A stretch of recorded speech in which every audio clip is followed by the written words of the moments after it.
And I said, God, whatever you want to do with me, if you'll equip me, I'll do it. He brought me out of a rice field to a pulpit. From mud to a mansion. Hey everyone, thanks for tuning in to our Mud to a Mansion podcast. We're so thankful that you're with us today, and what a blessing anybody watches it, right? So, but it's got better today. We had Brother Ethan Holder on here not long ago, and now we've got his wife on here, Sister Melinda. And boy, what a blessing! It sure makes the backdrop look better, don't it? So, amen. I told her I probably spent more time on my hair than she did. We've been working all afternoon to try to look good on here, and she's got an awesome testimony. And since they're going on the mission field, and she's in this thing, and I'm thankful that she is, because if you wasn't, it wouldn't work. And that's a blessing to me to know that you're behind Brother Ethan, and you got 3 wonderful kids, beautiful kids, and I'm waiting to see what God's going to do. We just still got some, I call them hiccups. I don't know if that's a Greek word or not, but we got to find a building I told Brother Ethan today, maybe we're praying for a building, we need to be praying just for a church, and God gives us the building. And so I'm redirecting mine. And so we'd appreciate any prayers down around Greers Ferry and in that area, Fairfield Bay, and down around the lake. So what a blessing to have her today, though. Her testimony is really, I always be careful how I say this. Her testimony is awesome, what God has done in her life and done in her family. It's just amazing. But we shouldn't be amazed. We shouldn't have to get in a bad place to have an amazing testimony. We should. I want my kids to be able to say, I never did all those things. I just went to church, was raised right. I've not, we are all sinners, and but I don't want them to have to deal with some things I did. And yours is, I appreciate the fact that you don't sugarcoat it, and that you just say, this is what I did, this is, and with the drug use and even attempt to take your own life and things like that. Some people, we hate them memories, but we've got them. And for that person out there that's watching or listening, who knows, they may be going through what you did, and maybe this thing can be a help to them. So, but anyway, I know I'm going to make you famous. This is because Ethan is ruined now. I don't remember how many views he had on YouTube, but you ought to be able to beat that. We're going to have to work harder. Yeah, we got to work harder, don't we? So he's pretty photogenic, amen. Yeah, but, he is. Yeah. Well, anyway, he's about as ugly as I am. Not that bad, but he might get that way when he gets 59. But maybe Rennie is his daddy. Yeah. He's about my age. So, but anyway, so all right, so. I'm going to ask you some of the questions. That way you don't just have to tell your testimony, but I'll ask you questions and you fill in and fill it as you got liberty here, okay? All right. Now, I first met you, and I didn't really know who I was meeting at the time, but I had preached some down at the Butterfly Ranch, and I had preached there while you was there, right? And I loved it there. It was good. Brother Mark and them do such a great job, and it was awesome. And man, the girls was always listening and receptive and stuff. And I really enjoyed going down there. And I didn't know I was preaching to her. I didn't realize that she would one day end up in our congregation visiting, and through our old building that was. We used some for I don't know what you call it, but kind of a in between deal. Is that what that was supposed to be? A transition. Transition. Yeah, that's the word I'm hunting for. And you would end up there, and then end up at Saffel and find a good-looking dude like Ethan Holder and marry him and have 3 kids and end up back at Maple Springs. And what a blessing. So, all right. Yes, it has been. I'm going to ask a question and let you talk. You talked about where you started the other night in a really bad place, and I was just talking a while ago about that church wasn't part of your family structure. You had a good family, but you just didn't have church in it. No. We went when I was younger, and then we used to live in England, and we went to a church over there, I think it was County Line, and I grew up there going to church, but it was never like a permanent home church. It was, go when necessary, pretty much. And I'm sure that I wasn't either. I went to church every Sunday morning, but never went on Sunday nights, Wednesday nights, and I wasn't raised like. It was just the way it went, and that's I wanted something different for my family. I know you do too. they don't fix everything. I know kids that's been in church all their life and lived a very clean life, and then they still made mistakes and got in a bad place. So I'm not saying that's it, but so then you got to your teen years or after teen and out of high school or during high school, or where did your where did it? About 10th grade, which I said the other night, I was always doing cheerleading, gymnastics. Oh, yeah. I mean, I was always in a sport like that. And once I hit 10th grade, I got kind of introduced to partying after football games and, those things that are the cool things to do in school. And then that one night, somebody offered me that one pill. Oh, wow. And you don't think when you take that one pill that you're going to say, oh, well, it's just one time. I'm just doing it because I'm partying. Well, once that one pill hit me, I wanted more. And it took a spiral. And then that's what my routine came like. It was just constant wanting to party, wanting to go out and have fun and drink and experience with new things. And those things slowly became a daily habit. And those things slowly led to a depression. And the depression's what really got, and I did that all the way up until my senior year. So 10th, 11th, I was just, going with it. I was just having fun. And then my senior year, it was Satan had his way. Off the rails, yeah. Mm-hmm. And I got extremely depressed because of it. I mean, when you live your life in just the darkness, you don't have any hope. There's no light at all. And I went to Cabot, and that's a very big school. Yeah. I think my class, we had like 800. Yeah. And so you were in so many different things and meeting so many different people. And I got really depressed. And one night, it was just too much. Yeah. And that's the night I tried to commit suicide. And what you said at the very beginning, the memories. Yeah. That's one memory that it's hard, and it's hard on my parents to relive that. I mean, I would never want to experience what I went through that night and what my parents went through that night, because when I tried to overdose, in which I did. Yeah. And all I remember is I couldn't see anything. I was blacked out. All I could hear, and it was my parents just screaming, trying to wake me up. And I remember the ambulance. I could hear them. And then I remember getting in the ambulance, and I just seen a white light, and that was it. And I woke up getting tubes and stuff all pumped throughout me. And I just remember screaming my dad's name. Yeah. And thinking, everybody's thinking, oh, she's going to make a turnaround for this. She got to a point where she almost lost it, and she's going to be different. And I would go to rehab, and after that rehab, I was even more depressed that I didn't succeed. Yeah.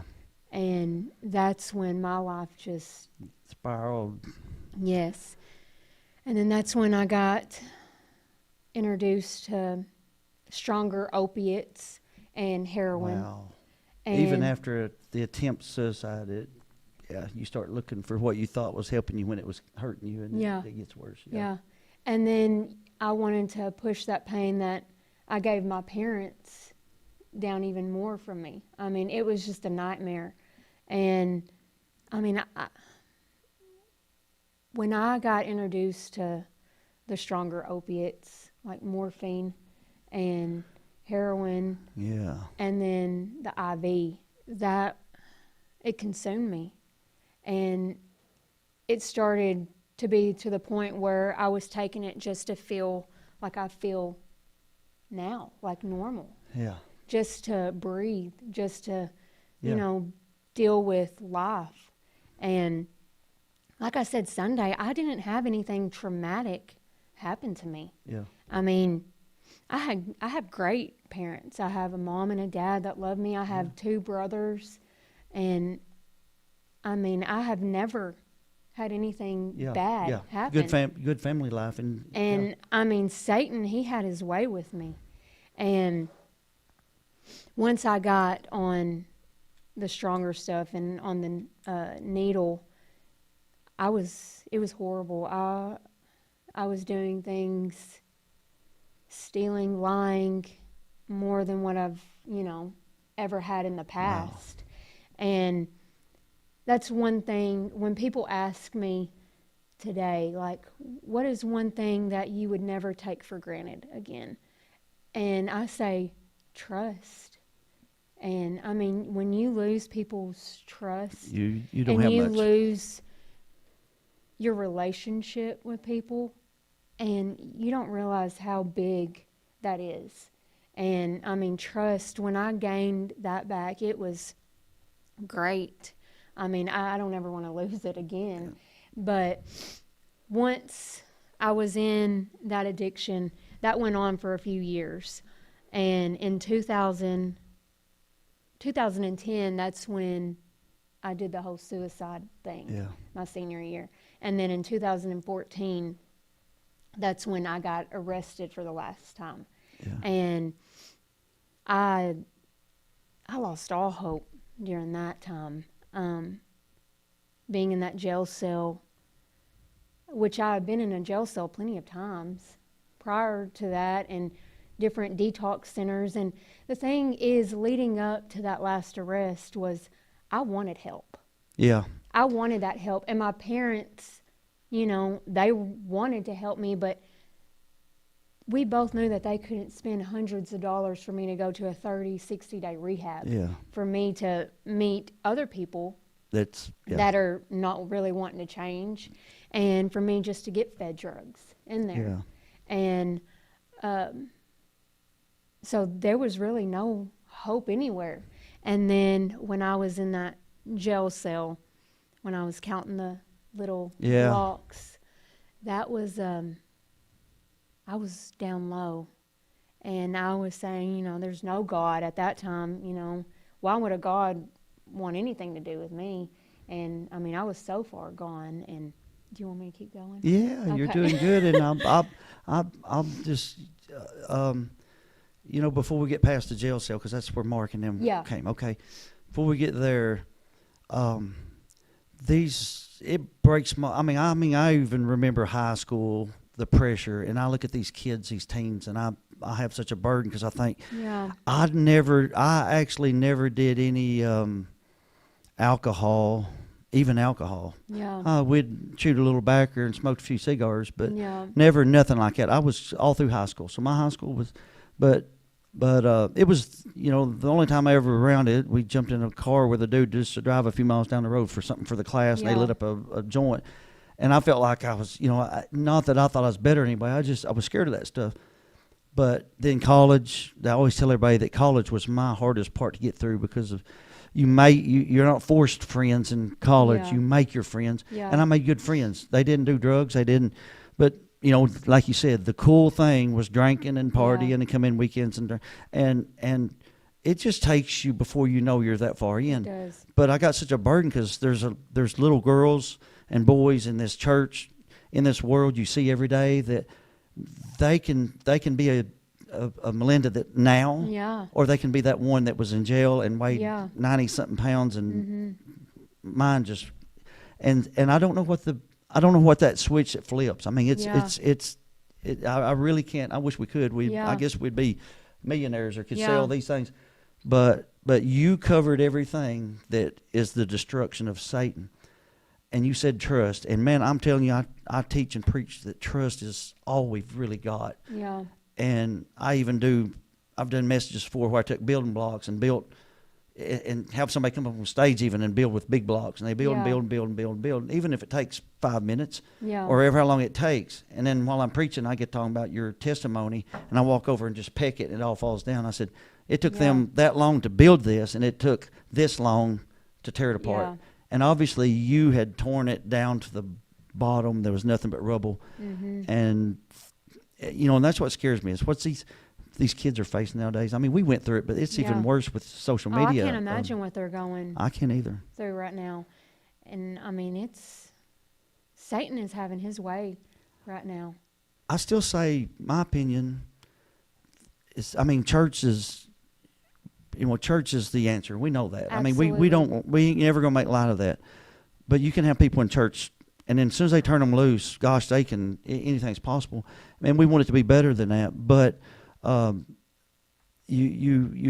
think good friends, probably the reason I never experimented even with drugs, I never had a friend. Of my college people I lived with, my buddies, and I was never subjected to it, Yeah. And I was really kind of scared of it. And so what can a cheerleader, teenage girl, she's going to have with keeping this thing clean, but lustful desires, not just fleshly, mental. Yeah. And they're under full attack. They're Yeah. the most susceptible. And I still say this to this day. I probably have said it today. And what I've learned is it's way easier to pull somebody down than it is to pull them up. Always. I say the same thing. And when you're in the lifestyle of a cheerleader Yeah. and whatever else like that, Yeah. you think that you have to live up That's to it. something, Yeah. and you don't have to. Be yourself. Be yourself, and that's one thing that my dad has always taught me, and I forgot, when I was in that stage, was you're a leader, you're not a follower. Yeah. And that is one thing that I am teaching my kids at a very young age, because I know that there's a line. I don't know that line yet because my kids aren't that age yet, and that's one thing I don't necessarily have to worry about right now. But I'm trying to do what I have to do as a parent. Yep. And I want them to know that the answer is always Jesus. Yeah, it is. And the answer is always God, even when the world's telling you Yep. that it's not. I agree 100%. And you don't have to live up to anybody. And even if people are making fun of you because you're standing up, and because you're not going out on Friday nights, or if you're not doing certain not cool. things. It's not cool. We just think we got to satisfy everybody else instead of ever just being ourselves, and that's it. And that coolness is only going to last temporary. I preached a message to teenagers one time at a youth event called "It's Not Cool to Go to Hell." Yeah. And it's not. It's literally not. And that's where it takes some of them. If you hadn't, so Mark and them show up. Now you're in jail, and Mark shows up.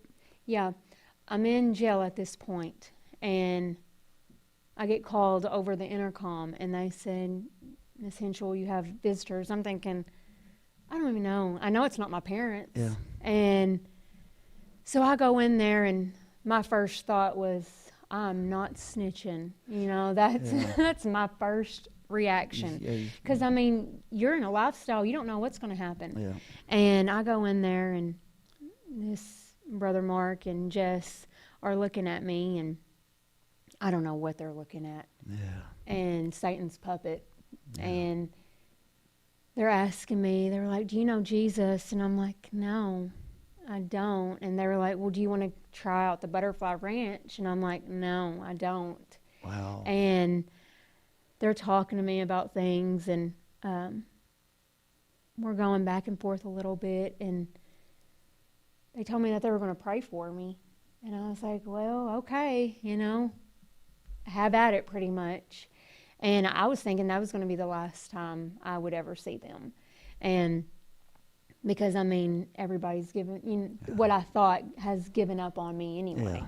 And so I went back to my jail cell, and that was sometime in January. I got arrested on the 14th of January of 2014. And that was probably in the middle of January at that time. And then I had got out February 5th. And when my dad came and got me, he said, "You're going to the ranch." And I was like begging him, "No, please don't take me." And well, I ended up going. My mom and my dad took me the next day. It was February 6th. And well, you know where Swifton is. Oh, yeah. And it was ice, snow, everything. In Swifton, and, yeah. Yes, and instead of taking like the main way in through either like Walnut Ridge or like Hoxie area or Tuckerman, we got onto some back road, yeah. and it took us around to this field, and I'm like, where are these people taking me? Like, I have no idea where It's I'm kind of at. out in the middle of nowhere. When you're a Cabot girl and then you go middle to of nowhere. It yeah, ain't a even in bean town. field, It's yeah. out in it is out in the bean Yeah. fields where the church was at. And we pulled up to this church. I was like, this church is shut down. There's no way. Yeah. No, not Yeah. happening. And Dad said, "Yeah, you're going in." And when we went in there, my dad was pretty much like, "She's your problem now." And they left. But I knew then that I was going to do it. I had it in my mind that I was going to do this program because I wanted it. I wanted to change. Yeah. And so as I went in there, I met the girls, and they were all just happy. And I'm like, That's something you wasn't used to. no. And especially coming from people that had an addiction and stuff, I was thinking, they're going to be like I am right now. But they were all happy, and they had hope, and they were full of just laughter and stuff. It is. And They had a lot of fun Yeah. there. I like that place because they did. They had a lot of fun. And I was like, what is this? And then I learned that my God was in there, and He was Yeah. waiting on me. And I got saved February 16th. Wow. And Awesome. after that, like I said, I knew I wanted to finish that program because I wanted to come out somebody different. Yeah. And in the middle of that, I said Sunday I wrote a journal. I kept a journal from the time I walked in, from the time that I graduated. And I still have it. I'll read it every now and then. And it's very humbling. But it's... Well, I tell you what, that's now we got somewhere, right? Mm-hmm. And people that's not saved, they don't understand. They think we use that as, they just don't understand till they No. get that point. But I been talking about even in Wednesday nights about brokenness. Until you get broke, I don't think you can be saved till you're Yeah. convicted, and that's really brokenness. I mean, you are broken. You realize I can't do this. I'm lost. I'm lost. Even if you've not went through what you went Yeah. through, but you knew you was broke. I mean, you'd look at you, Absolutely. and so we're going to stop right here with this segment right at you accepting Christ, Okay. and then we'll go on with what happened next. But I always I've been around suicide. I've in law enforcement been around it in a church. I've done 7 or 8 funerals from suicide, and it breaks my heart because it's the darkest. It's the darkest place you'll ever be as far as, well, I guess I could say an outsider person that didn't really have nothing to do with what happened. And I've had my friends, some really good friends, Yeah. and talk to them, and you can see it, and I always use the same analogy that it's just like you're in a cage the size of your body, about like this, and you got a handful of keys. Yeah. Like 1,000 keys, and there's a lock, and none of them will open it. Mm-hmm. And your mind's on give a up. timer. You Yeah. you think that's it. I shouldn't be living. I can't be happy. I can't trust nobody. I can't trust my own self. I'm done. And it's Yeah. just a real dark Yeah. place to be. And I don't want anybody ever. I'll beg somebody, and sometimes it is imbalances of, in your brain and things going on, and a lot of different things can help a person, but Yeah. we know it's Jesus and God can help us. Yeah. And what a blessing. You would be gone now. Nothing would have been like it is now. So next time we'll start up back though at salvation. But when they hear your next part about the successful part of it, Yeah. they'll see that you know, if you took your life, what you would have took out of God's hands. Yeah. You would have been stealing from God Yeah. and be in hell. Yeah. And what a blessing that it's just a success story. So Yeah. anyway, next time we'll take off next time, and All right. we'll have the happy part of it, okay? Yeah. Awesome. Very happy. Thank you for tuning in, and we're going to fix and have part 2, and so be sure and tune into it, all right? And thank you for being with us today. God bless you.